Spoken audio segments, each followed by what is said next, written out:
So we are going to talk about the buyer process. This is from last time. I don't know if Celia is here tonight, but last time we got to this point, I had this great testimonial that if you remember the first night, I talked about the KV Core home value squeeze page, and it was really cool to see this young agent pick up 10 seller leads in just a few days by working that one system. Remember, I showed you 25 different ways to, and gave you 25 tools to use to get business. And I said that you can't do any of them until you've called all of your sphere of influence, but hey, I know you probably haven't yet. Most of you haven't even picked up the phone to call anybody. But that's okay. I'm not mad and my feelings aren't hurt because I'm going to make the same amount of money no matter what. So let's just keep moving forward. Before we get into the class, I wanted to kind of go over, I brainstormed this before class. I've talked to a couple of agents and I thought, man, what can we do to get, since we're talking about buyers tonight, what can we do to help get our loans and our offers accepted, right? Because there's almost everything has a multiple offer on it. So let's talk about this for a minute, okay? We're going to have a lender here on next week. We're going to be talking with them. Going to have them open up the floor for your questions, and it's going to be fantastic. It was fantastic last time, and so you can ask any questions you want. We'll have a credit repair guy here. We'll do a really cool training / question and answer, so you know everything you need to know about all of that. But in this day and age, you really want to get, when you're setting expectations, we talk about setting expectations with our clients. I talked about that last night. When we set expectations, we want to make sure that we're setting the proper expectations when we first go into the loan process. And we want to tell them, I know you're in a hurry to look for homes, right? I totally understand that. And I want to help you find homes. I know homes are going quickly, but we want to make sure that we set you up for success, right? You don't, and this whole class is going to be about not wasting your client's time, okay? Not wasting your client's time, and in the same right, not wasting your time, right? Because nobody likes to be jerked around town, right? And driven all around town and seeing houses, and then they can't get, and they put in offers and they can't get them approved. So tell your clients, we have to make sure we're putting our best foot forward. So let's go ahead before we hit the road. Now, not all of them want to do this, but I think it's a very good idea to tell your clients, we're going to get a pre-approval. And a lot of these clients out there, or buyers are out there putting in offers with pre-approved deals, conditional pre-approvals. We want to get a non-conditional, fully underwritten, approved loan is what we want to get. We want to take a few extra days. It doesn't take long when you tell your lender that you want to get fully underwritten before we go start showing houses. And certain lenders will do that. Some lenders will tell you, well, we need a contract first. That's just because they don't want to take the time. But I work with lenders, and you may too, that will go ahead and run your client through the entire process on their end and get a fully underwritten loan that all that's pending is the appraisal. And when you have a fully underwritten approved loan and it says that on there, and you point that out to the seller, and the seller's agent say, this is not going to fall through, all we're waiting on is the appraisal. Everything else is done. My clients are 100% approved. That's going to carry a lot of weight, because as a primary listing agent like myself, I would look at that and I would say, oh, this is a pre-approved. There's a lot of conditions on this loan. We don't even know if this deal is going to go through or not, right? So you want to make sure that you are doing everything you can to make that a strong deal. So I'm going to come back to that. I know the screen's gone, but I'm going right back to it in just a second. You want to make sure that your deal is strong. And try to get a conventional loan. That's number two. Try to get a conventional loan. A lot of people are getting FHA approved. FHA is great. VA is fantastic. I love it. I hate the fact that they're almost being discriminated against in a lot of ways right now because they're a little tougher, right? The perception is not only are they a little tougher on appraisals and things like that, but the seller may have to pay a little bit more money, and there's a better out for the VA and the FHA. And government loans like those, they can get out with a VA amendatory clause, and they could get, or the FHA amendatory clause, they can get out and get their money back because of appraisal. And with a conventional loan, at least you have to add an addendum to that to strengthen up or agree with the seller what you're going to do. You still have the third-party financing addendum. However, a conventional loan is just stronger. The inspection doesn't have to be as bad. The appraisal's better, better terms on everything. So you'll probably get more looks and better chance if you can get in a conventional loan. Now, some of your clients can't do conventional. Try to shore it up in other ways. Make sure your client is flexible. Let your client know, your buyer know, that if we're going in as a buyer, this is not a buyer's market. This is a seller's market. So we want to get you the best home you can, but you got to remember, you can't be too rigid on your terms. You have to be willing to compromise. Now, my job is not to let you get walked on, right? We're not going to let that happen. But we have to pick our battles, right? We have to make sure that we compromise and we give a little and take a little, right? We're going to make sure that we're not too rigid, that where the seller doesn't want to work with us. We always want to go in at or over asking price. You have to tell your clients up front, we are not going to lowball any deals.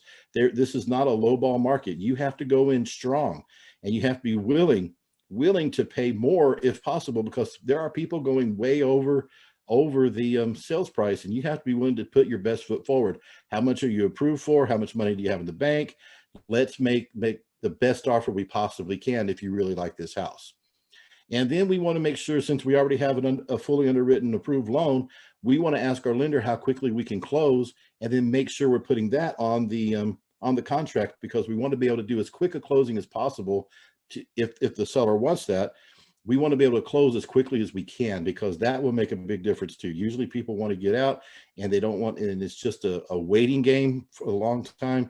And anyone who's ever sold a house knows that. But if we can get a quick closing, and when you have that fully underwritten loan up front, you can usually close in less than 20 days. So if you could put that on your contract and in your offer, then that's going to look strong. If you talk to your client, say, are you willing to pay over the appraised value? If you're willing, we can do, if it's a conventional loan, we could put in there that you're willing to pay, $5,000 over if it comes in low or something like that. Are you willing to pay a little bit out of pocket? If you are, then that's going to strengthen our loan. That's going to strengthen our offer. So these are things that are going to help you. You think about it. Now, a lot of buyers aren't expecting to go through these type of things, or they want you to just, they're living in 6 months ago, a year ago, 2 years ago, or even some of these buyers have never bought a house, but they've listened to their mom and dad or their friends who bought a house a few years ago when things were completely different. We're not living in a different market than we were 5 years ago. We're living on a different planet, okay? And that's what everybody needs to understand. No matter how many houses you've ever sold and bought up until 2019, this is a whole different ballgame. We have to make sure that people know that this is not something that's happened since maybe 2004, 2005. The only agents who know how to handle this type of market are the agents who were here when it happened before, right? Before the big bubble pop. So ask them if they'd be willing to pay over appraised value. We don't have to, but just expect, if you're not willing to go a little over asking, maybe pay a little bit more over appraised value, then there may be a chance that we don't get this deal. Okay, just so you know, I don't want to discourage you, but I want you to get the house of your dreams. That's my goal. Make sure that they know that we need to ask for limited or no seller concessions or home warranty. Now, you can ask for home warranty, and you can even pay. I know that I'm too generous a lot of times, but I pay for the home warranties for my clients if I have to. And in this case, I'd be willing, if they're willing to bypass, if that's a breaker for the deal, I'll say, don't ask for the seller for it. If you really want it, if you don't want to pay for it, I'll pay for it as my closing gift to you. I'll get you a home warranty, and then you can have that. But let's try to keep the seller concessions to a minimum. And I know that's tough, because you've got these all these people who are first-time home buyers, even second-time home buyers who don't have a lot in savings. If you're going to ask for concessions, tell your client we're probably going to have to raise the price of the house in order to sweeten the deal, in order for them to give you the concessions. Now, I would say we would do this during the negotiation process. However, we may not get a chance to negotiate. They may eliminate your offer unless it looks really strong. We have to look really strong, so when they see it, and I'm going to send it in with a cover letter. And I didn't put that on here. There's going to be a cover letter, and I'm going to explain to the selling agent all of the cool stuff that we're doing, all of the things that we've done on our offer to make ours special. I am not just going to throw a deal out there. I'm going to explain, and I'm going to sell your offer, right? We're going to sell your offer. If you're not willing to talk to your client, and get them to market their offer. This is exactly what we're doing. And then you have to sell it. Your buyer has to market their offer, get it ready to put on them to sell, and then you sell the heck out of it, right? And the last thing you're going to ask your buyer to give you is a blues letter or a letter from the heart. Okay. I call it a blues letter, or I always call it a blues letter. Have your client, when they find a house that they like, write a letter. Write a letter, handwrite. It doesn't matter if it's handwritten or typed up, but write a letter explaining who they are, introducing themselves, what their family is, their family situation is like. Be truthful and honest, and just tell your story, and then tell the seller how much you love their house, and why you want their house, and how you would take care of their house. And it would mean the world to you to have this house. Whatever sappy stuff they can put in there about their family and how they've always wanted a house in this neighborhood or whatever, do that. If share their family struggles, share their family triumphs, and say, this would be the best thing in the world if we could have your house. We love your house, right? And you make that a sincere letter. So when you submit that and you have that cover sheet to the agent, to the seller's agent, you say, please submit this letter to your client along with the offer. They just wanted your seller, to know how much they like the house. And you will be surprised how that will sway the opinion in your favor. Because I can almost guarantee you nobody else is doing that right now. We used to do this all the time, but I just went and helped somebody do a deal, and the seller told me that they took a lower offer on this house because the person that was buying it reminded them of her when she was her age and when she bought this house. There wasn't really a letter at that point, but she took an offer because the emotion attached to it. People buy and sell because of emotion, and we have to put the emotion into our offers, guys. We have to put the emotion into our offers. Now, let me tell you, this list is going to make a huge difference for you in getting offers accepted. And you know what? You're the only ones who know it. And I'm not going to share this recording. No, I probably will, but you guys, no one else is going to watch it. They all say they're going to watch it, but they're not. So you're the only ones who actually know how to do this stuff. So I want you to make your offers. Tell your your buyer that we have to make a badass offer, right? We have to use these things. We have to make it look great. And then my job is to sell it. And the cherry on top of the cake is your blues letter. We want them to know how much you love their house and why, you want to move into their house, and why it would mean the world to you. And that's going to make a big difference for you. So that's a bonus that I've added on here tonight. It's not going to cost you anything. So please go out and use it. It's a really amazing way to get deals done. So I hope that you guys will do that. So let's talk a little bit about the complete buyer process, but let's talk about what it is to be a real estate agent. Now, you'll see there's a lot of F words on here, and I'm not offensive F words unless you're just lazy, but follow up is our way of life. But before we start following up, we have to have leads, right? So this is the way a real estate agent's life should look. Okay. Number one, you start with knowledge. That's why you're here tonight. We start with knowledge, knowing more than the other agents, being smarter than the average bear, being that agent who is just better because we know more.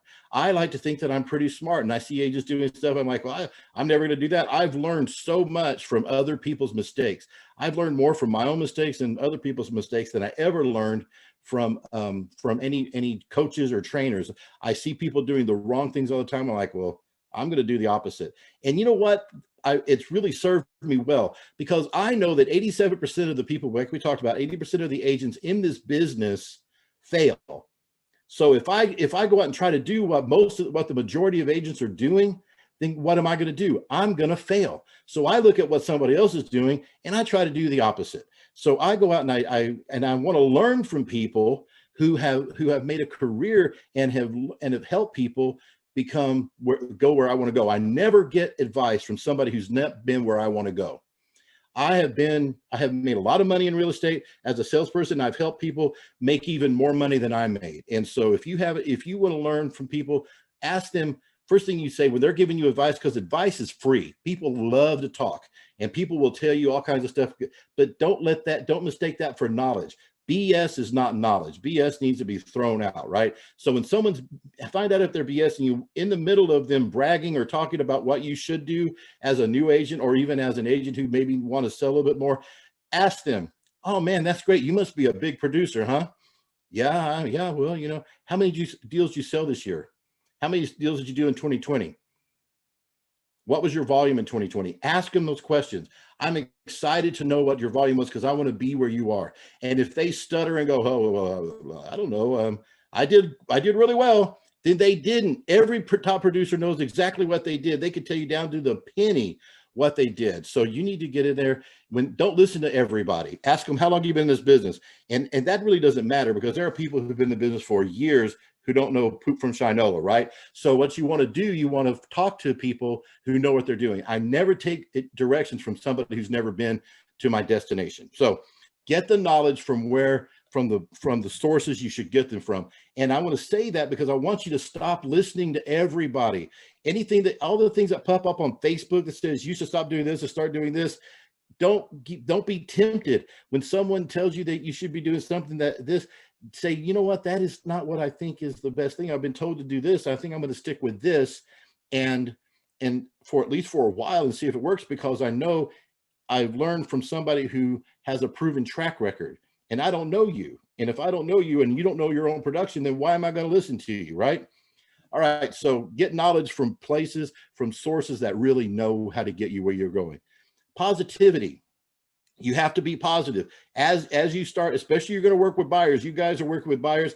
And let me tell you something. I like to work with, well, that's a lie. I do not like working with buyers. Matter of fact, I hate working with buyers, but it's a necessity, right? We have to work with buyers. So if we're going to do something we don't really like, we have to stay very positive. And you might really like it right now until you go out and show a whole bunch of houses, you get turned down a bunch. That's why this class is about trying to get through this as quickly as possible without showing a whole bunch of houses and getting our offers turned down over and over and over. So we're going to try to eliminate that and stay very positive. But even when things get bad, we have to say, okay, things are going to get better. Let's just keep on rocking and rolling. Because when we get grumbly and complaining, that's when we started attracting negative things in our life. The more you talk negative, the more negative things come to you. You want to be positive. You want to be consistent. This is the biggest word that you're ever going to learn in real estate. And this is the number one reason agents fail. They fail because they're not consistent. I'm going to teach you so many things that you can do every day, that you can get up in the morning, make a schedule, follow your schedule, and work 4 or 5 hours a day consistently and make a lot of money. But the sad truth of the matter is that most of you won't do it. And again, that doesn't hurt my feelings. It doesn't make me sad. It used to. I just got used to it because I know what people do. But the ones who do, it makes my life worth living. You guys that send me the emails and the texts that say, hey, I did what you told me to do, and I'm making so much money. There's some people on here tonight that have put in some of the things that I taught them to do in our last round, and they came back and they're saying, man, I started changing, my life started changing when I implemented these things. That's what makes my world go around, right? I love that. But you've got to see, when you start seeing success, you have to be consistent at it. You have to be consistent until you see success. And then once you start getting a little success, you have to remain consistent. You don't change courses. You just stay on the same course. You get up, you do the same thing every day. It is what we call, just being bored, consistent boredom. You do it until you're bored with doing it, till you're so good at it that you could do it in your sleep. Okay. You want to be consistent. Okay. So, and I think I'm going to say consistent one more time. Consistency is the key to your success. You have to have a mindset of abundance. Okay. A lot of people, I will tell you, I've struggled with this my whole life until I finally had a paradigm shift that I have to think from a place of abundance instead of scarcity. I don't know if I told you, I might have said something. I grew up very, very poor. And then I started making a little bit of money, and I had a regular job out of school, but I still wasn't making money enough to really make ends meet, living paycheck to paycheck and trying to scrape by. And I was always like, I didn't think there was enough. I never had enough. And that was my mindset. But then I started thinking, when I started changing my mindset, I know I can make more money. I'm going to make more money. I am making more money. I'm going to have the lifestyle that I want because things are plentiful. Things are not scarce. Things are plentiful. There's more business to go around. Anybody who's going, well, it's really tough out there, man, it's really hard to get deals. I don't even know why we're out here, because all my deals are going to get shot down anyway. Someone else is going to get them. Well, yes, they are. You're going to live a self-fulfilled prophecy, because you're complaining already, and you're stating what's going to happen, and all those things that you're stating are what you're going to see. But when you start saying, every deal that I'm going to use the stuff that I've learned, I'm going to be positive about it, and I'm going to submit offers, and they're all going to get approved. They're all going to get accepted. I'm going to be the one, no matter how many offers there are, I'm the one who's going to get it. I'm going to get more buyers, I'm going to get more sellers, and I'm going to get more offers accepted than anybody else. And you say that, you believe it, and you even if it doesn't seem to be coming true, just keep thinking it and just keep living it. Walk in your truth, right? Step into faith, right? Don't be the person who's afraid to get off the boat. Be the guy that says, I'm going to walk on water. If I could step out off the boat, I don't care. Just keep your eyes on the prize and step outside the boat, and let's see what happens, right? And then don't turn back, and don't get your mind on everything else that's going on. Just keep moving forward and believe that things are going to happen. I promise you, things are going to happen. And then somewhere inside of your gut, you have to have the tenacity to keep on going. You can't give up, even when things are good going. I used this quote the other day in the meeting, and I said, in Rocky said, it's not how hard you get hit, it's how hard you can hit, it's how hard you get hit and get up and keep moving forward. And that's what tenacity is all about. You just got to get up and keep going. And you're going to implement some of the things we talk about tonight, and you're going to get out there and you're going to kick some major ass tomorrow, right? And the rest of the week and the rest of the month in February, it's going to be the beginning of a new life for you, because you are starting at the right place. And then once we know what to do, we just have to do it consistently. There's the last time I'll say that for the next 2 minutes. So talk to people. That's the next thing we should be doing every day. We have our right brain, and we're in the right mindset. And now we're talking to people. We're out, we're making contacts. People call it prospecting, lead generation. I don't care what you call it. It comes down to talking to people. If you don't talk to people, if you're not a people person, if you want to hide in your house and you don't want to make phone calls, you don't want to go see people, then you're in the wrong business. You need to push yourself to talk to people. All the people that you have in your phone right now, nobody has picked up the phone to call them. You haven't called them. Shame on you for not calling all of your sphere of influence and using the script that I gave you for free that actually works for people, and you haven't called them yet, because that's your job. Your only real job is to talk to people and ask them if they want to buy or sell real estate, and then say, well, let's get together, because that's what setting an appointment is, right? Do you want to buy or sell? Yeah, we're thinking about it. Great. Well, let's get together and talk about it, because now we can get together and talk about it and figure out what path we're going to put you on.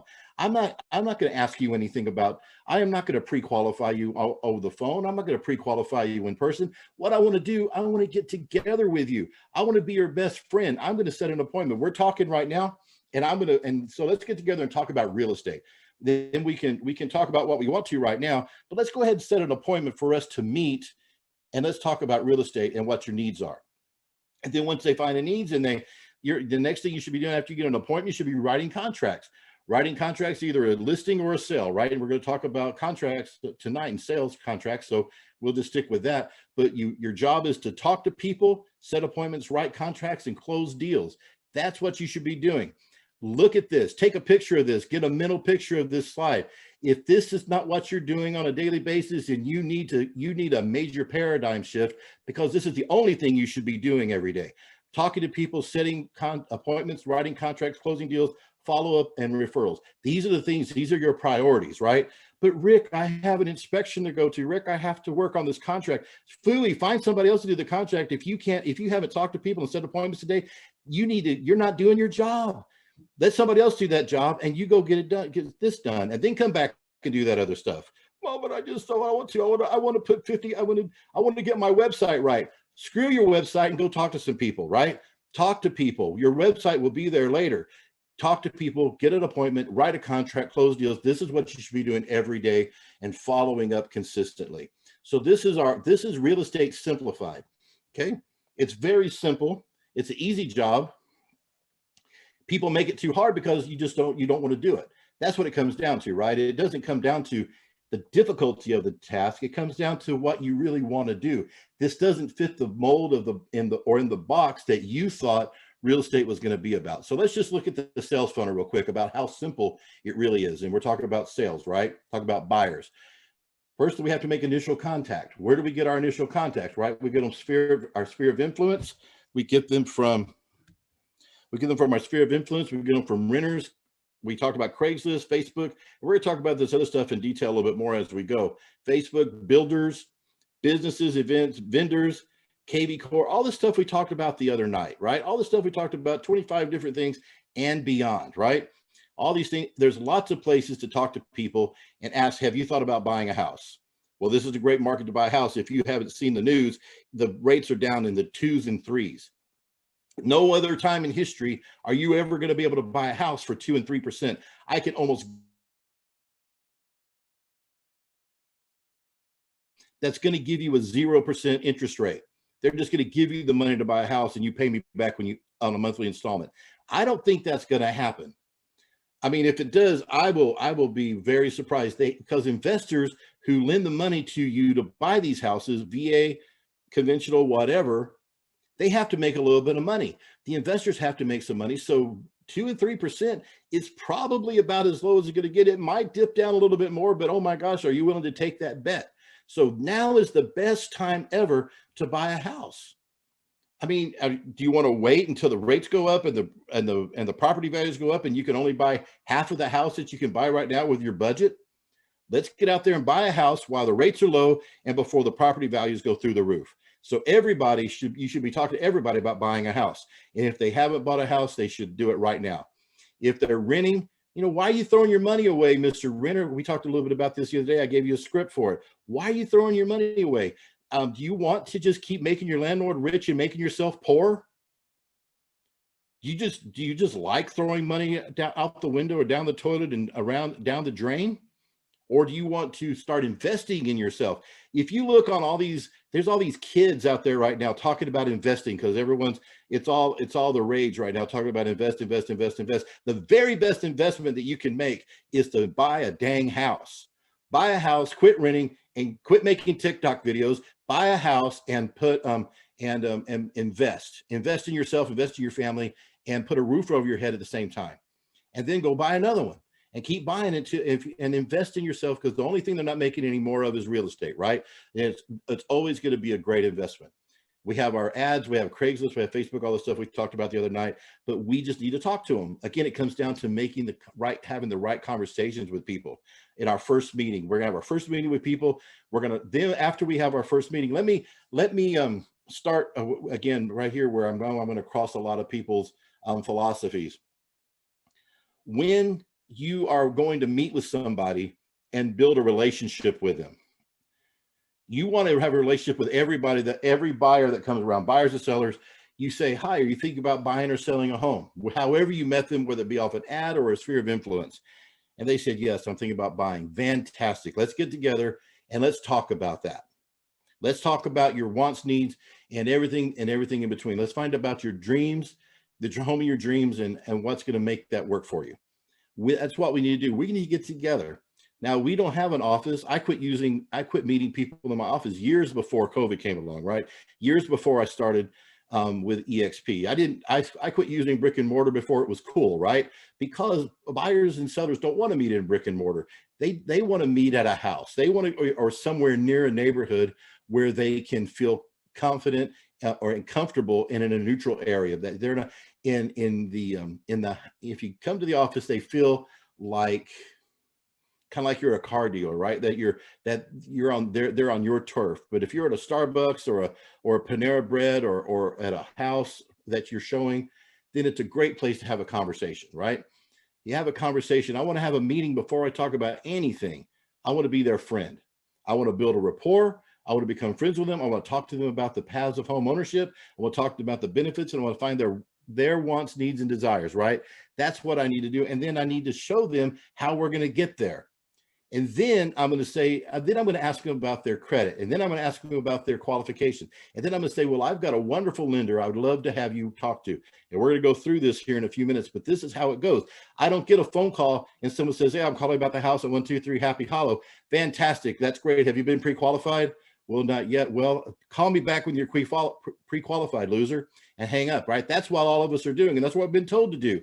We're not going to show a house. I got too much to do to show you a house if you're not pre-qualified.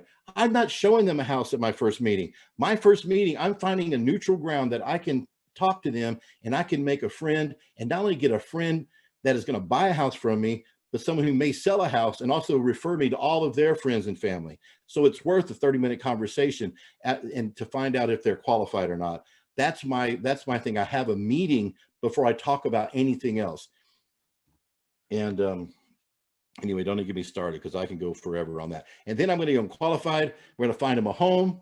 We're going to submit the offer. We're going to get it accepted because we're smarter than the average bear. And then we're going to get buyers into contract, and we're going to repeat the process. We just keep this process going. Like we said the other night, your goal is not so much the outcome, but the input. You're going to keep putting in leads into your funnel, and they're just automatically come out. They're going to get them in there, get them into the contract or close, like we're going to talk about tonight, and then they're going to come out the other end. You're going to make money. And then a lot of people that you talk to and put in your funnel are not going to close. That's why you got to put a ton of people in there every day, Mr. and Miss CEO. Every day you have to get up and generate leads. And when I'm talking about generate leads, talking to people about buying or selling, having a conversation, having a meeting. Have that meeting turn into having that conversation turn into an appointment. That appointment turns into a presentation, turns into a qualification, turns into finding a home, turns into submitting an offer, turns into a contract, and which turns into a closing. That's the way it should work. The reason a lot of agents are struggling is because they've got it twisted, because they've listened to people who either don't know what they're talking about or have been successful so long. They're telling you what they do now. You have to understand that people have forgotten what it's like sometimes to be a brand new agent, and to be an agent who's struggling, to be an agent who's not quite a capper. And if you can ask them for advice, but you have to figure out, how did you get there? I don't care about what you're doing right now. What I want to know is, how did you get from A to B? And then how did you get from B to C? And most of no knock on them, they're way far removed from that. That's 1,000 clients behind them, right? There's a lot of water under the bridge, and they've developed a lot of different ideas since then. And some don't even remember. I remember because I've been teaching it for so long, right? I always go back to that well, and I'm like, oh, how am I going to get these agents to produce? I got to get agents producing, or I'm not going to make any money. So that's been my catalyst for the last several years. So let's move forward. We're not going to, this presentation has 2 or 3 different things going that I'm going to use in different presentations. So I'm going to skip through a couple of things, and then we're going to pick up right here. Here's your guy. Here's your person that you have an appointment with. That person knows a bunch of people. If you say, hey, go talk to a lender and then call me back, this person's never going to call you back. And then you lose all these people. You lose all of these people, all because I didn't have time for this loser. This loser's not pre-qualified. I don't want to talk to him. I'm not going to waste my time. Well, how many more people did you lose because you're like, oh, let somebody else mess with him? Every new lead or contact is a new relationship opportunity to add to your sphere of influence. There are 4 or 5 different buyer paths, right? You have well-qualified people who are 620 and above, and that's usually pretty much an instant sale, especially if they're over 640. Man, you've got a slam dunk. We're going to get them in, we're going to get them done, and we have no problem. Then there's people who need credit work. That might take 1 to 2 months, right? The lender will tell them, you got to do a few things to get this done. And maybe we can do a lease with, like we talked about the other night, a lease with option to buy with Home Partners or Divvy Homes, or maybe we can find them an owner finance. Who knows, right? But it's going to take a little bit longer, usually with people with credit challenges. If their credit is bad, you know what? That's okay. I can get you in a credit repair program. It's going to take you 3 to 6 months probably to get your credit score up. But in 3 to 6 months, you're going to buy, and you're also going to refer me to a lot of people, right? That's exactly right. And all of this is opportunity to build relationships and ask for referrals. So who is not qualified and who's not worthy of my time? Everybody, regardless of their credit, regardless if they've been pre-qualified, is worthy of at least a 30-minute to an hour conversation of my day in order for me to tap in to their wants, needs, and budget, and then find out how many people they will refer me to over time. Because I'm building a business here. It's like you're throwing these people away, and then you're out there scratching for business, right? I mean, it doesn't make any sense, but we're going to keep rolling because I have scripts to help you with all of this. things to understand before attacking a prospective buyer. That's just why we're doing classes. We're going to do a mortgage class. We're going to do a credit repair class. We're going to do all this cool stuff so you understand. You need to understand the home basics, home loan basics, how to leverage credit repair, how a little bit about title, escrow, contract to close. We don't want you to know to be the authority, but we want you to have enough information to lead them the right direction. And what we're going to talk about tonight is the conversion, well, the buyer interview, the pre-offer checklist, the buyer process, the lead conversion script is what we're talking about tonight. All right, so the very first thing that we need to do, this is our process, right? Meet, interview, qualify every prospect. Meet, interview, and qualify every prospect in that order, right? Memorize your lead conversion script, which I'm going to give you. You should memorize the script so you could say it in your sleep. You should wake up in the middle of the night going, screaming this script, and your wife or husband go, "What the heck's wrong with you? I'm going to make a sale. Leave me alone." Okay, so set appointments. Memorize your lead conversion script. Set appointment for your first meeting. Discuss having prospect meet with a lender. Have a copy of your dream maker interview questions. Have a copy of your pre-listing questions, and have a copy of a contract to close checklist. These are the things you need. This is all you're going to need to make a sale, okay? And to get from A to Z. So this is your lead conversion script, and you're going to see why it's a little bit different than maybe you've used before. But if you use a proven script, you're going to be a lot more successful. And if you don't change the script, please don't change my script. And if you change my script, please don't tell people you're using Rick's script, because it's not going to work. And if you change it and say you're using my script, you're lying, you're making me look bad. Please don't do that. But if you use it word for word and you tell the people it works, then fantastic. It makes me feel good about that. All right, so lead conversion script. So a script is only as good as the person who's memorized it, okay? So remember, these are not just words that we pulled out of the air. These are words that every script and every line has a reason. That's why you have to memorize it in order, and so you can pretty much speak it out loud anytime you want to. You can recover the data anytime, whenever you need it, right? If you're out at a soccer game, you get a lead call, you don't have it in front of you, you pretty much know the gist of it. You can say it almost word for word. So it's a really good idea to not only memorize, but role play all the scripts that we're going to be sharing with you. Okay, so here's a hint: smile and be enthusiastic. Always be enthusiastic. I don't know if you guys could tell, but I really enjoy what I do. And even if I didn't enjoy it, you would never know it. You know why you would never know it? Because I don't tell anybody, and I never come and going, "Well, I guess it's time for us to get this crap over." That is not a good thing. I'm always enthusiastic. And if I can be somebody else for a while. There are some people who are just don't have great personalities. I told people I could teach anybody how to sell. Anybody can do it because it's easy. I could teach you the process. I could teach you the process and the scripts and what to say, how to say it, but I cannot teach you to be likable. I mean, if you're not likable, you're probably not going to sell a whole lot, but you need to be enthusiastic because it's contagious. Enthusiasm catches on. So you can transfer it over the phone, right? So this is what we're going to talk about, a phone conversation, because it kind of goes on with everything. And I'm not going to belabor the point, but I'm going to explain to you how this lead conversion script works and why it works, okay? And why not to change and interchange anything, right? You smile, you be enthusiastic, and never tell people that the home's under contract or unavailable until the end of your conversation. I just don't understand this. People will say, they'll get a call to say, "Hey, I was calling about this house at 123 Happy Hollow."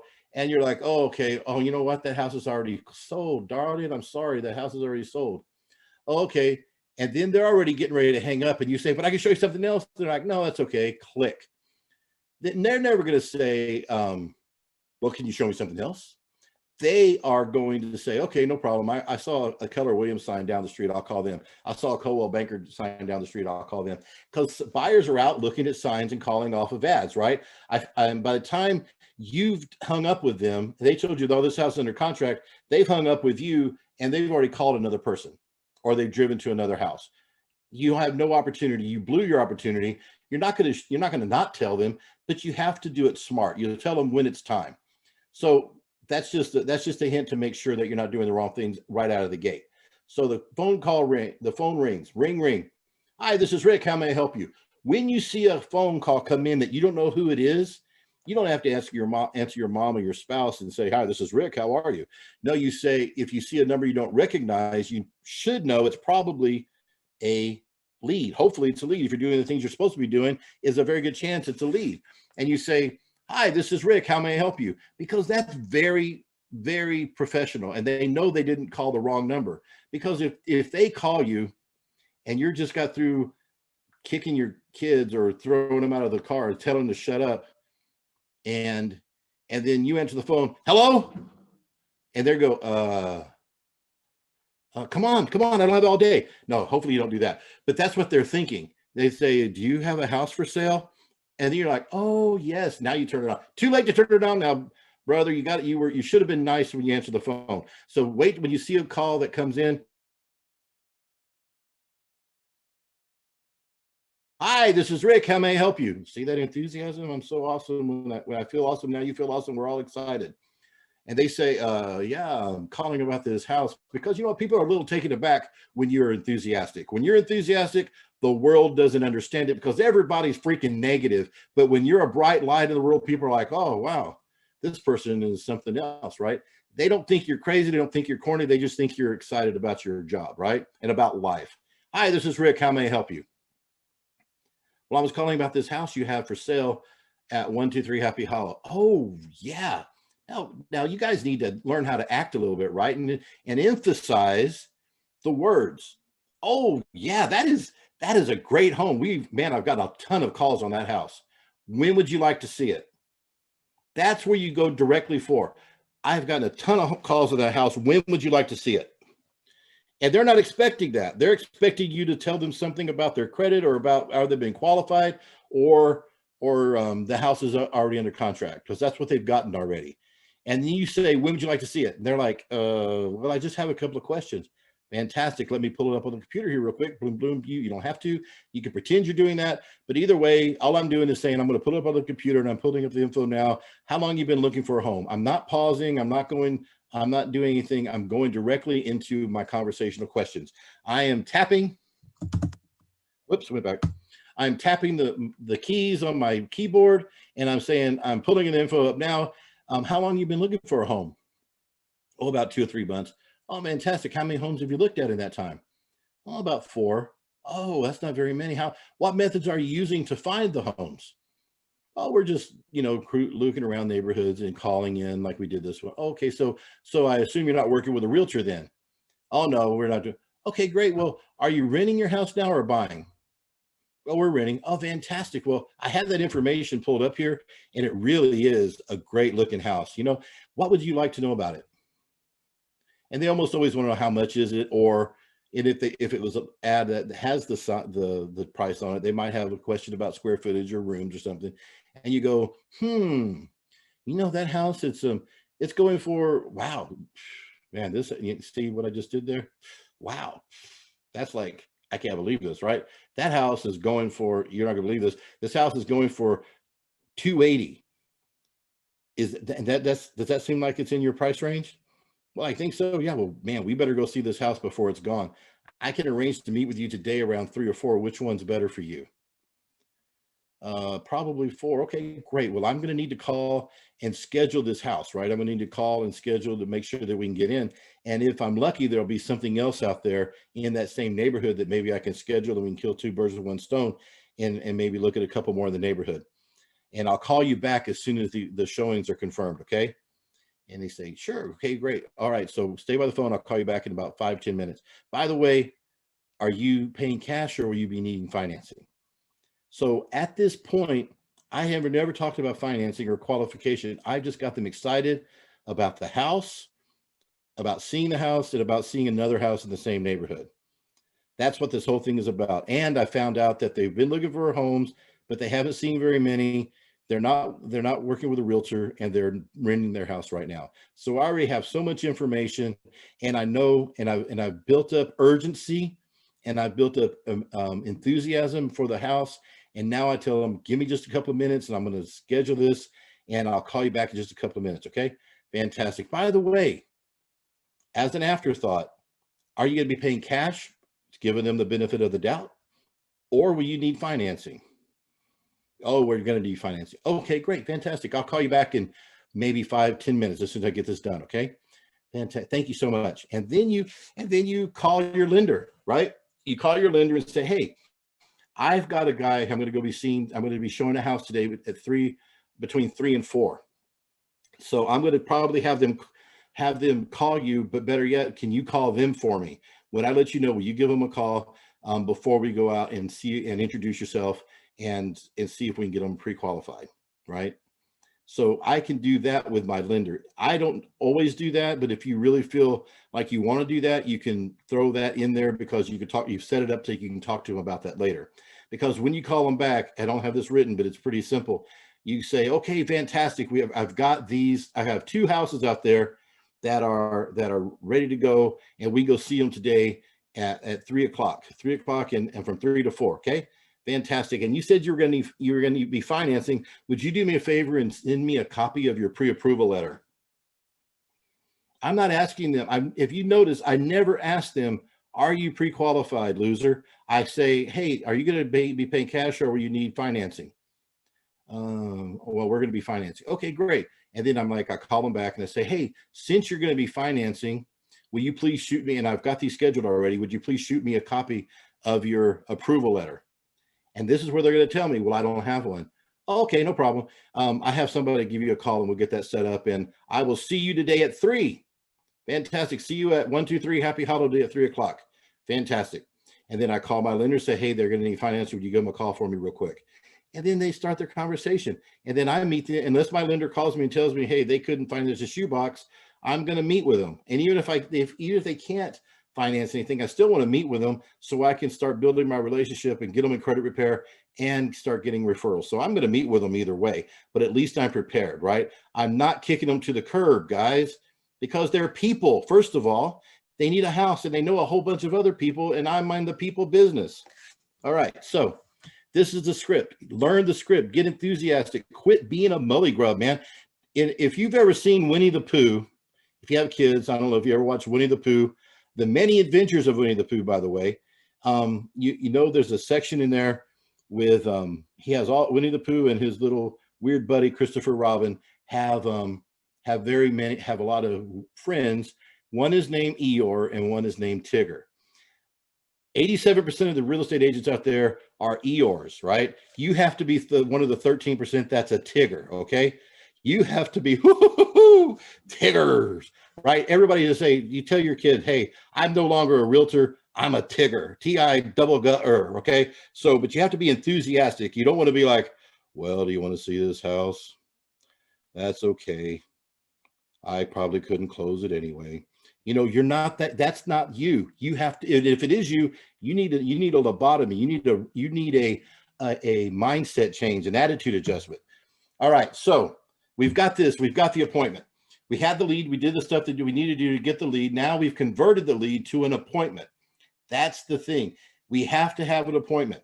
I don't care where it's at, but to see the best place to meet somebody is a place that they want to go, which is the house. I don't have a brick and mortar office, but now I have a house that I can go show them, and I have a legitimate reason to schedule this house to go show them.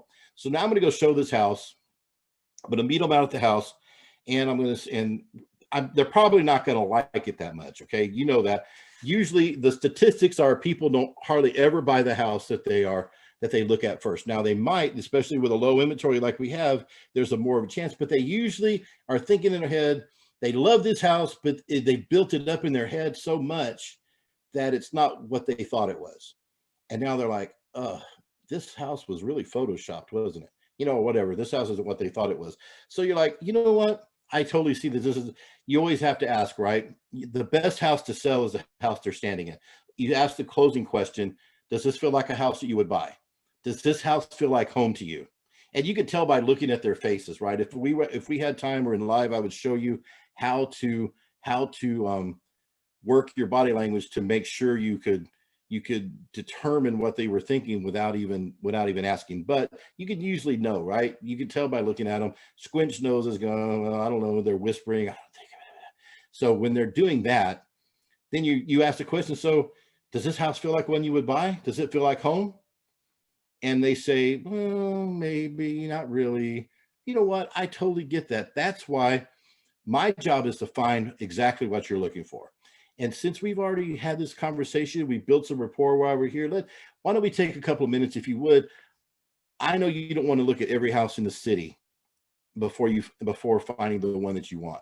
The house that you want is out there. The home of your dreams is out there, but we have to find it. Okay.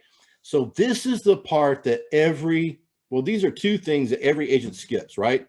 First of all, you're blowing more deals than you think you are because you're not talking to everybody. You're not meeting with everybody. You're not trying to close everybody. You have to get everybody in front of you, because no matter who they are, what their credit's like, they can buy now or later. But now or later, are you going to be in the business 6 months from now? If you're part of the 13%, yeah, you are going to be in the business 13 months. A year from now. So you're going to want business a year from now. So you want business. You want to put these people in your pipeline. You want to get them in credit repair. So there's no reason not to meet with everybody. Okay. So once you meet with them and you know they're not going to buy this house, you say, let's now let me rewind. If they want to put an offer, if they like this house, say, oh, fantastic. Well, we better put an offer in right now, because these houses are flying off the shelves. So, but we're not going to do that yet. Probably not going to do that. Now we have time to talk to them. So the script goes like this, right? It says, excuse me, stuff is in the way. My goal is to help you find the home of your dreams, right? And that is why I call this deal makers and dream makers and deal breakers, dream makers and deal breakers, because I want to find out exactly what you're looking for. And I also want you to tell me about the things that you don't like, so I can avoid them at all costs, right? So I say that to my client, and then I say, so let's start with the basics, okay? Now I put it in parentheses to dig deep and find the pain. Please don't say that. That's not something you say to them. You say, let's start with the basics, because every question should lead to another question. Every question, whatever their answer is, you're going to be like, well, what was that like? How does that make you feel? Kind of like a psychiatrist, right? Tell me more. So you always want to talk less and listen more, right? That's a big problem. Agents and people in general like to talk a lot more because they're trying to talk their way into a deal, and they're usually talking their way out of it because the people that you're talking to understand that you don't really care about what they want. All you care about is getting them to a house, right? To the next house. That's why you're showing 25 houses, because you're not listening. So this is to make you listen, and also make your buyer know that you're listening. You're convincing your buyer that you listen and that you care. So let's start with the basics. Okay, Mr. or Mrs. Buyer. All right. So tell me about why you're moving. And I'm not going to go through this whole thing, but there's certain things we have to know, right? And tell me about why you're moving and what you want in a home. And then they're going to start talking about, and sometimes they're going to be, well, we just want to get a little bigger house. But then you have to say, oh, really? Why is that? Okay. And so tell me more about why you're living around. Is it small? Is it big? What is it? And so get them to tell you about their house, and then give them any problems with your current place. Get them to roll out the information, dig all the dirt you can out on the house that they're living in right now, what they like, but what they don't like. Why? Because they're moving for a reason. What is it you don't like about your current place? Okay. And then remind me, you said you rent or buy. Okay, you're renting. So how much do you pay in rent right now? And when they tell you what they're paying in rent, you go, man, that's a lot of money. Yeah, especially for what you just told me. You're paying all this money for these problems, right? That doesn't seem fair, does it? Well, let's go on. How soon do you want to be in your new home? That's a very important question. How soon do you want to move? You don't want to have someone tell you, well, it doesn't matter, because you want urgency, urgency, urgency. How many people are going to live in the home? Because they might not have told you they have 12 kids, right? But you need to find out. And then when you do ask them about their kids, ask them about how many they are. Are they boys and girls? What are their ages? What are their names? You want to find out about their children, because the two topics people like more than anything in the world, they like to talk about themselves, and they like to talk about their children, right? They talk about themselves and their children. If you get them talking about that, and you act like you care, or show them that you care, then you will you will win them over, right? When you actually care about and you write this down. So this is not just stuff you're asking, you're writing notes, and they're watching you visibly take notes. How many people can live in the home? Do you have any pets? People love their dogs and cats, right? Oh my gosh, that's such a nice dog. Oh my gosh, I love those dogs. Play it up, talk about the dogs, ask them if how long they've had them, all that good stuff. So just, you get the gist on that. And then you're going to ask all these questions. Don't skip any dang questions. Matter of fact, you should add questions to it, as I'm doing.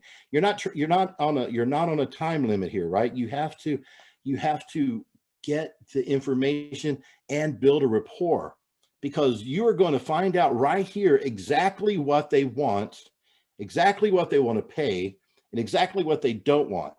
So by the time you figure this out, there's only going to be probably 4 or 5 houses in the area they want to live in that's in their price range, that meets their wants and needs, right? That are the home of their dreams.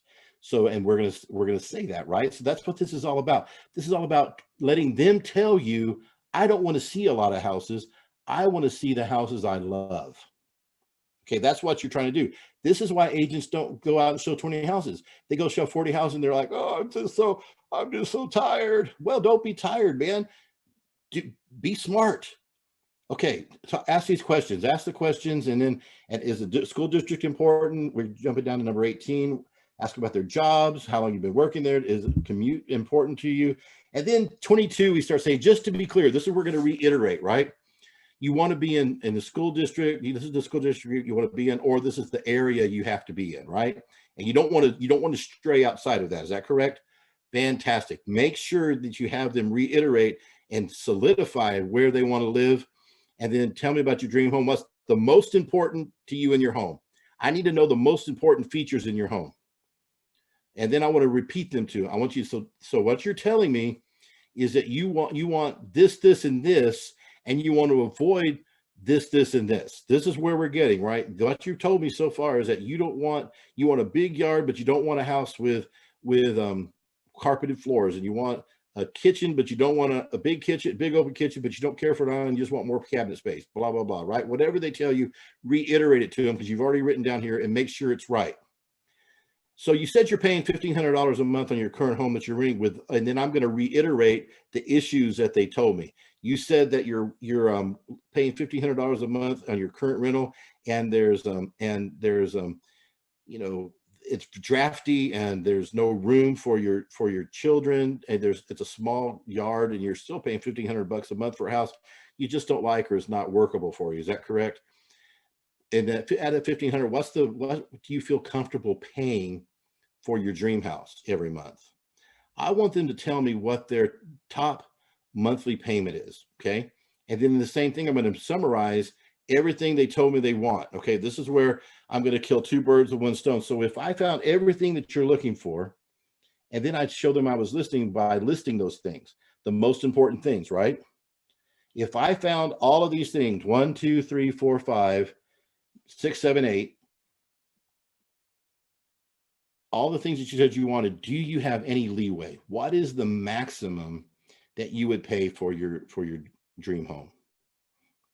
Okay, great. And the reason I'm asking, because it's very important to me that I share this with you, Mr. and Mrs. Buyer, that I'm never going to show you a home that is more than you wish to pay.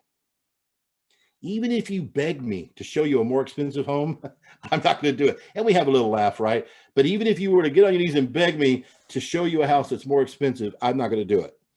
And I think you can respect that, right? And because the last thing I want to do is show somebody a house that costs more than they can afford, or that they want to pay.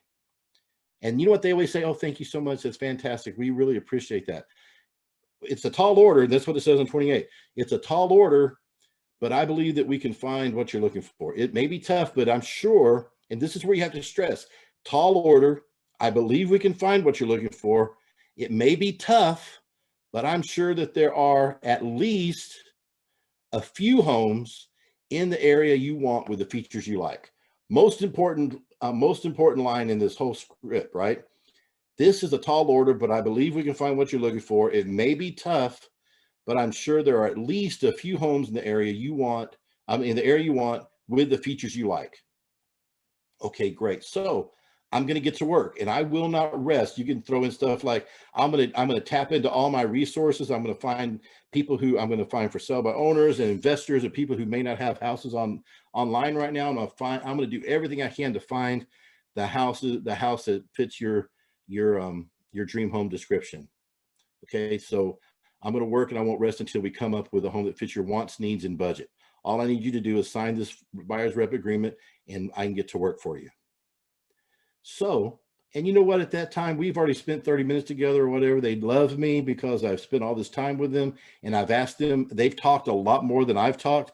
I've basically interviewed them like Mike Wallace, if you know who that is, on 60 Minutes.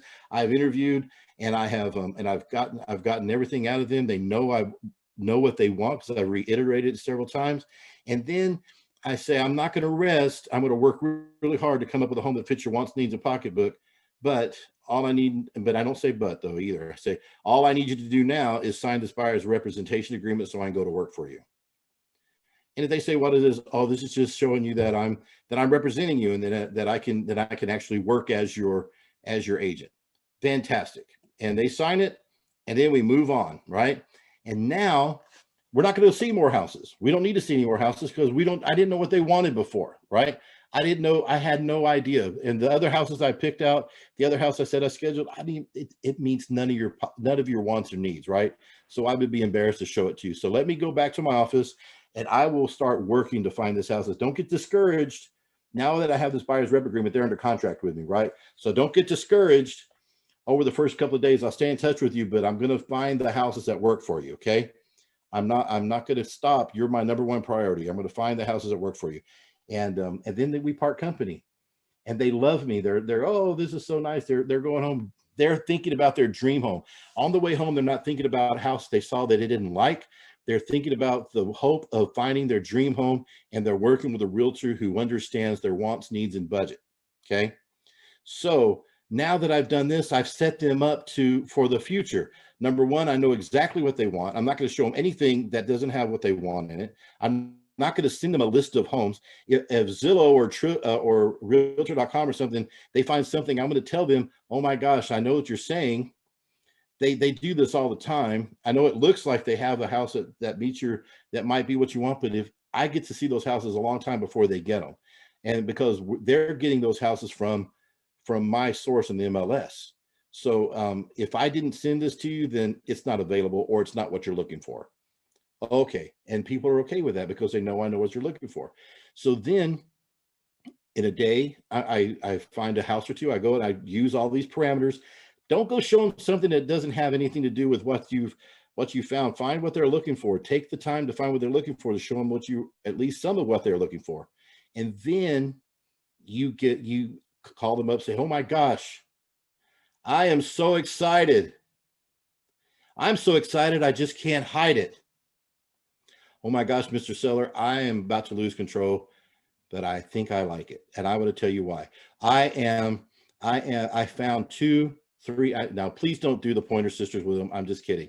I'm so excited because I found 2 or 3 houses, 2 houses that really think you're going to love. One, I'm kind of iffy on, but I want to see it because it's a really good deal. Do you have time today to go look at houses? Yeah, so get your wife or whoever's coming with you, right? And let's go look at these houses. Okay, fantastic. Now, I'm not going to send them a list of houses. This is what most agents do. Oh, now that I know what you want, let me send you everything that's on the MLS and you tell me if you want to go see it. Why do you think you're seeing 50 houses? Because you send them 50 houses and you send them 50 houses and they like 20 of them. You send them 10 houses and they like 8 of them. Now you got to go show 8 houses. 8 houses they're not going to like because you didn't use their parameters, right? So now I found 3 houses that have exactly what they're looking for, at least very close to what they're looking for. I call them up, say, oh my gosh, this was tough, but I'm really excited because I found 3 or 4 houses that I think you're going to love. 3 for sure, and 1 that may not be the best, but it definitely is. I haven't seen it, but it's definitely a great deal. So I want to go show you these houses. You have time today to go see them? Okay, the reason I'm asking about today, because if we don't do it today, they may be gone tomorrow. Okay, so let's do it today. Let's get together. Let's do it 1, 2 o'clock today, and let's go. So now we go see the houses. Okay, we go see the houses, and the first one is not going to be a house they like. Okay. So I don't have this in the script because I don't want it to fall into the wrong hands. Please write this down. You want to disappoint them with the first house, okay? Disappoint them with the first house. It's not what they're looking for. It's either too small, too big. And I hope that when we walk in, it smells like cat urine. That's what I'm hoping for. I'm hoping, like I went into an open house, and I swear it smelled like the lady had a cat that's had a bad smoking habit, because that's what it seemed like. Because if you go into a house and in the first house they see, they scrunch their nose and they're like, oh, what is that smell? That is going to imprint in their brain. And I'm going to go, oh my gosh, I'm so sorry. I had no idea. I haven't been here. Let's leave. Let's just get out of here. There's no reason for us to look at this house. It's a bad idea. I just thought it was a good deal, so I thought I would show it to you. The other house is a lot closer to what you want to see. Okay, great. So now that that has been imprinted in their brain and in their nostrils, right? When they walk into this next house, they're going to go, oh, well, this is more like it. Oh, and now you can go, remember you said you wanted an island kit or whatever, right? You just start naming the features. Remember you said you wanted that? Let me show you this. And you go show them this. Or remember you said you wanted a big backyard? I can't wait for you to see this. Because look at this. And we go show them all this. Can't. And then you see them talking and you see them liking, their eyes light up. And you say, now, can't you see yourself living here? And they go, yeah, this is a nice house, isn't it? Yeah, this is, and remember I told you I was going to find you exactly what you go for. And can you believe that this is in your budget? Oh my gosh, yes. So we better make an offer on this house right now. But don't we need to go look at, oh my gosh, no. If you like this house, we need to put an offer in. We don't need to go see any other houses. If we don't get this offer, we'll go see more houses. But I see in your eyes and in your actions that you love this house. And I cannot imagine this house being on the market any longer. So we should put an offer in today. And they go, okay, well, let's do it. All right. I don't say, hey, so you like this house? Well, what do you think? Do you think you want to go see another house, or do you want to put an offer on this one? Okay, you want to think about it? Okay, let's think about it. Let's go look at 10 more houses and think about it. And by the time we get to the 10th one, maybe you would have forgotten what this one looks like, so we can come back and show you this one. I would love to do that, because you know what?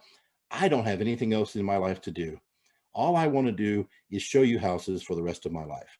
So that is not what we want to do, right? What we want to do is say, this is the house. It looks like you really like this house. If I take the time to go show you another one, this one may be off the market. So let's get an offer submitted on this one, see if they take it. And if they don't, we'll go look some more.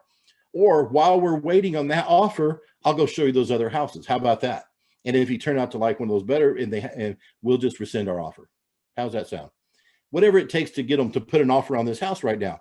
Do not let them walk out. If they like this house, try to get them to buy this house. And they may not. They may say, no, I just want to look at the house. Okay, but let's put this down as a very positive yes, or almost, right? I'm not going to say maybe, but we're almost there on this house, right? We just want to compare to the other ones. Is that correct? Yes, I just want to compare. Fantastic. Go to this other house. And if they love it more, we should definitely put an offer on this one, since it's so much nicer. Every house you're standing in, tell them, we're not asking them, right? Don't ask anybody anything. What you're doing, you're telling them, let's put an offer in. We have to put an offer in. If we don't put an offer in today, we're going to lose this house forever, and you're never going to be happy for the rest of your life. You're going to wind up, you're going to get divorced. Your kids are going to get on drugs. You know, all the different things that are going to happen if you don't get this house. So we need to make sure you buy this house today, right? So we are so passionate about getting you into the house. Let me tell you something. I looked all over the city. I tapped all of my resources, and these are the only houses that I found that meet your criteria. So we need to pick from one of the two. Which one do you would put an offer in? That's the attitude you have to have, because you know what they want. You've already done your homework. You've shown them the houses, and now we're here. You see that they like the house. You showed them all the features they want, and then they go, I want to see another house.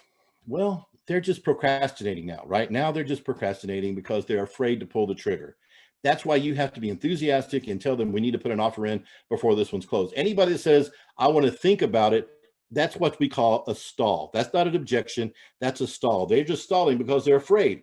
Just like you're afraid to get on the phone and call people, they're afraid to make this financial decision. They think they want this house and they want it so bad, but you have to communicate to them that if they procrastinate, they're going to lose. That's what you have to tell them. You have, in a very nice way, in a very persuasive way. We have to do this. Karen, look at me. I know you want this house, right? Yes. Well, if we don't put an offer in, it's going to be gone. So what do you think we should do? I think we should put an offer on this house, don't you? Okay, great, let's do it. So now that's what we do. We have to talk to them, whatever it takes. Talk them into putting offer in this house. And there's people that say, I want to think about it. Well, what is it? Really just ask them straight up. I can understand a lot of people say that to me. I mean, I've been in sales a long time.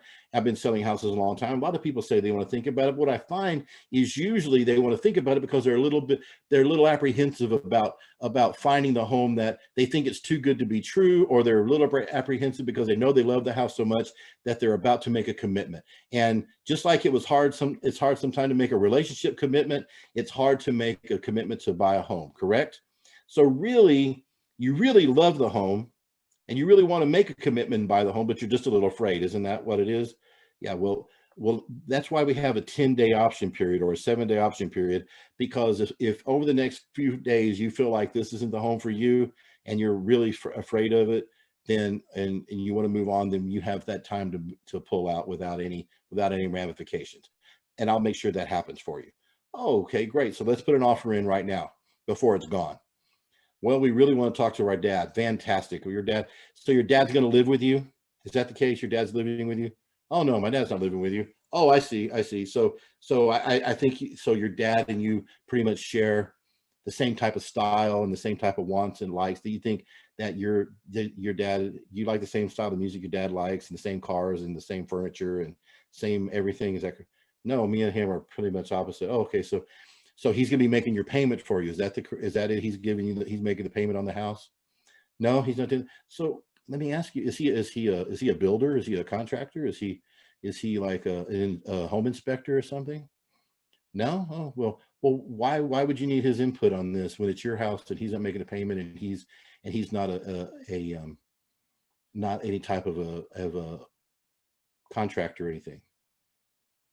Well, I don't know. I just like to include him. Well, how old are you, Karen? No, I'm just kidding. You don't have to say that, but you just have a conversation with him. Well, I really want to pray about it. I just really feel that we don't do anything unless we pray about it. And I understand that's why we're giving you the 10 days, the 7, 10 days, whatever the option period is, to make sure that you feel comfortable in your heart. But I will tell you this, I'm a praying man myself. I've been in the ministry for a long time. And what I will tell you, and I'm sure your pastor would tell you this, that if it's meant to be, and if it's God's will, then you can't change it, right? Then it's going to happen. But if it's not, then there's no way you can make it happen. Do you believe that? Great. Let's put an offering on this and let's see what God wants, right? So there's no reason to leave the house without pen on paper. So then you pull out your little computer, you have your hotspot hooked up, you've already filled out a lot of the contract, all you have to do, your template, and then all you have to do is fill out the rest of it and say, here you go. I'm going to send this DocuSign right now. It's going to come to your phone, okay? And we're going to send it to you, and I'm going to explain it as I'm doing it. And then they're going to sign on their phone, and I'm going to email it to the agent while we're standing here. Okay. The reason I'm doing this here, Karen, is because I don't want anybody else to get in, and I'm going to call the agent and let them know that it's on its way. Okay. Fantastic. So before we leave the house, the offer's in, and let's go. You want to go grab a cup of coffee and talk about how excited we are about this house? Fantastic. So let's do that. That's how you do For and No More. But you have to do the lead conversion script. You have to set it up, and then you have to do your interview, and then you have to do your showings in the right order, right? You have to be smart about it. You have to find out what they're looking for. This whole thing, the conversion script takes 2 minutes, 5 tops. The Dream Makers, Deal Breakers takes 30 minutes tops. And then you go home, you stay away, you go find the right house for them, and then you show them one disappointment and maybe 2 or 3 others. In this market, maybe 2 others. So, and then you talk them into putting an offer in, because this is exactly what they want. There's no reason to go see any more houses. Why would I go show you more houses, Steve? Man, Steve, this is the house for you. Come on. Don't break my record. I never show more than 4 houses. If I show another one, then that means that I haven't done my job. That means I didn't look at houses. I didn't listen to you. But I pride myself on the fact that I listen to everything my client wants, and I know this is what you want. So we should put an offer in before it's gone. All right. So that is the process. I mean, it's very simple process. You meet, you interview, you qualify them, and then you show them houses, right? Show them houses, and then you put in an offer. 4 and no more. You say that in your sleep. You put it, get a tattoo that you can see that says 4 and no more. 4 no more. Because you don't need to show any more houses than 4. If you do, you know what you're doing? They're talking about you. Your clients are saying, man, this realtor is showing me all these houses. I don't like anything. They're not even listening to me. I think I'm going to get another realtor. I'm going to see if I can cancel this buyer's rep agreement because I just don't think they're listening to me at all. Because that's a big complaint I get from a lot of clients. They're saying my agent's not even listening to me. I told them I wanted a 1-story. All they've shown me is 2-story. I told them I didn't want a yard. All they're showing me are these big yards.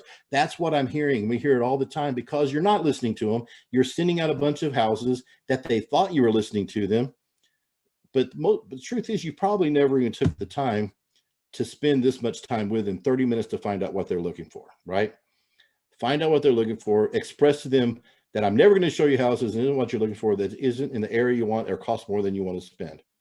And then when I do find it, it's going to be hard, but when I do find it, we're going to call, I'm going to show you the houses that fit your wants, needs, and budget. All I need you to do is sign this representation agreement so I can go to work for you.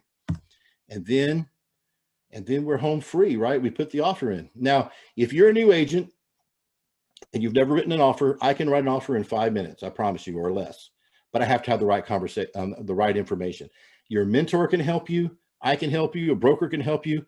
Anybody who's written contracts can help you write an offer. But this is a checklist. It's on the page, on the Rick training page that we looked at.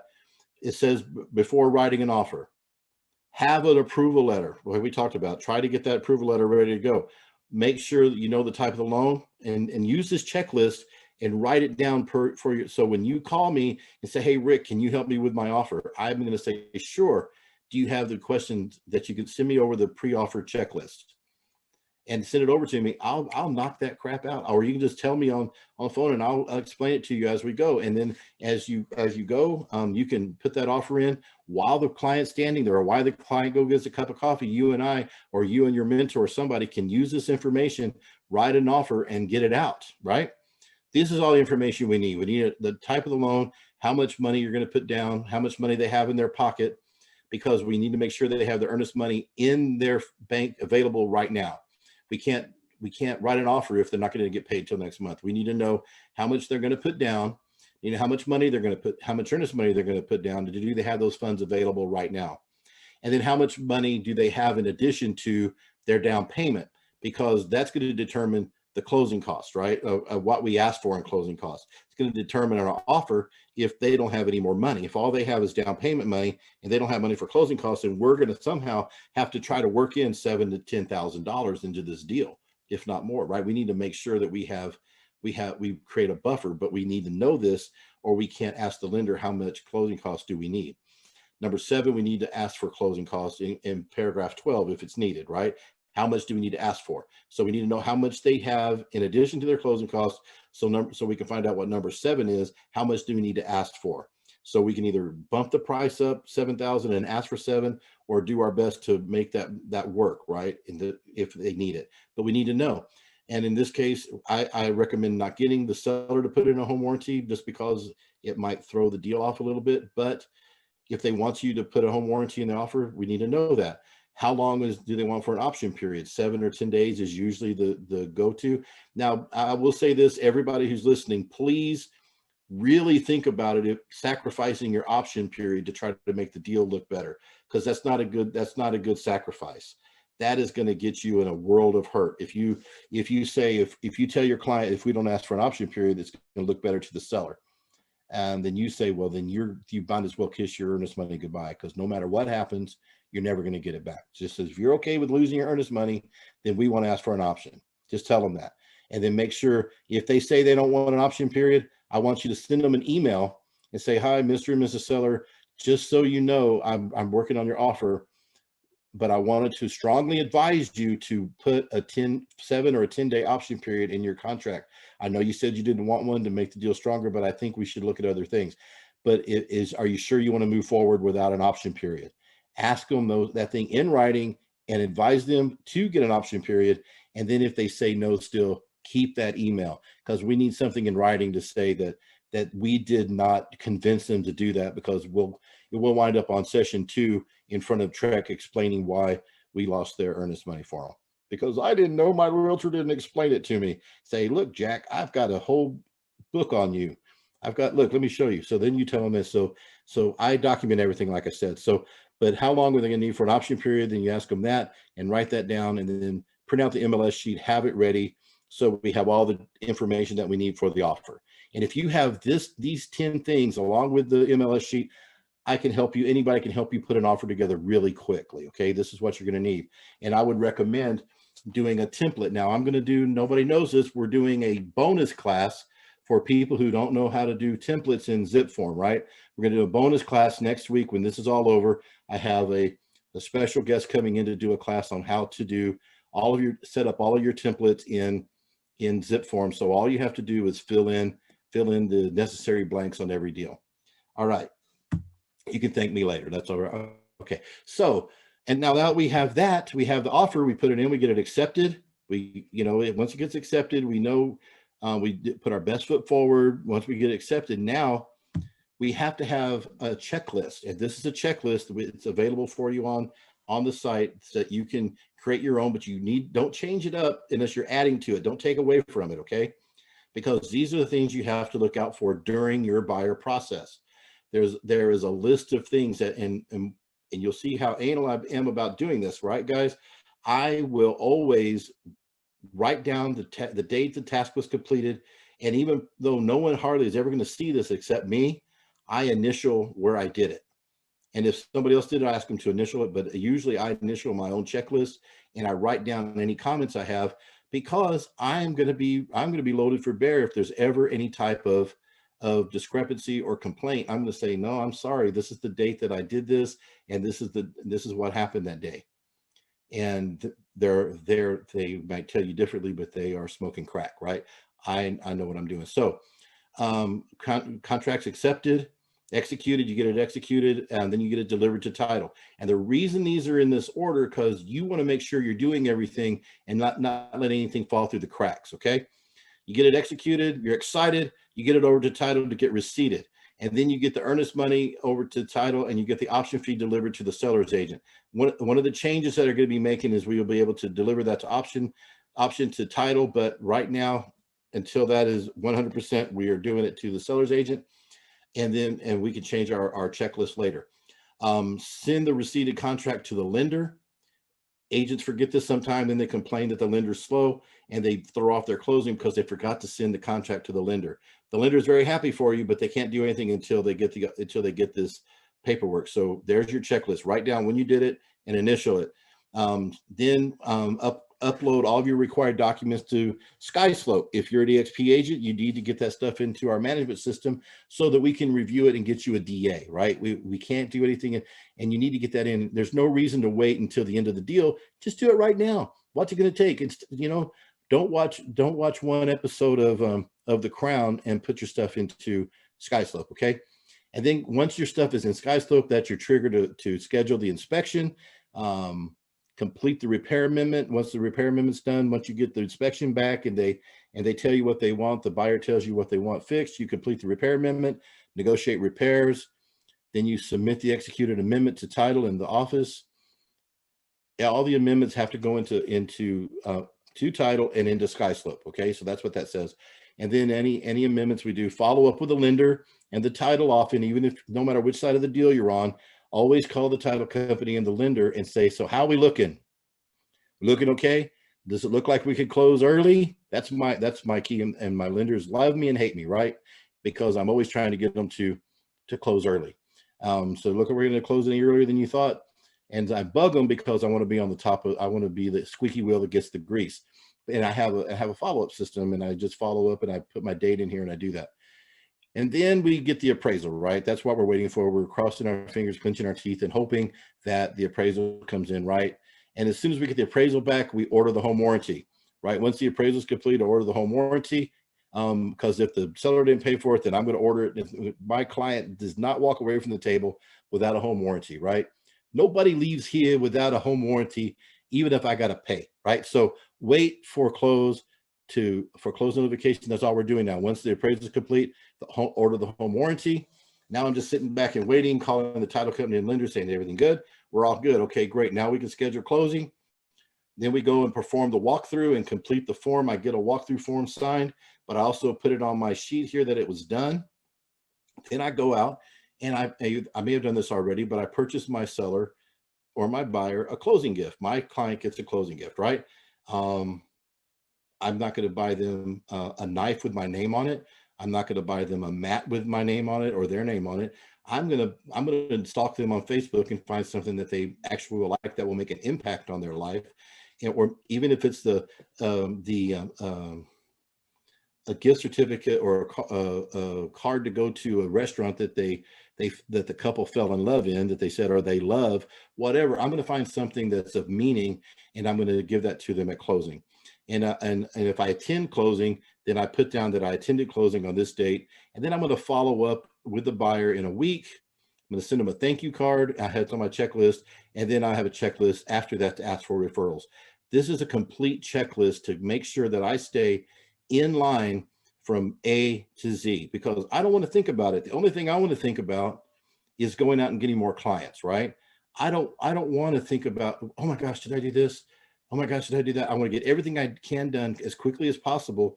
And then I'm going to go out and generate more leads, have more conversations, use my conversion script, use my interview, show more houses, and foreign no more, and repeat the process.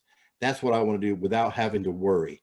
Now I actually have a transaction coordinator that does this for me. But if you have this is what the transaction coordinator is going to do. They're just going to follow up with all this stuff and make sure it's done. This is what you need. You just need to have something.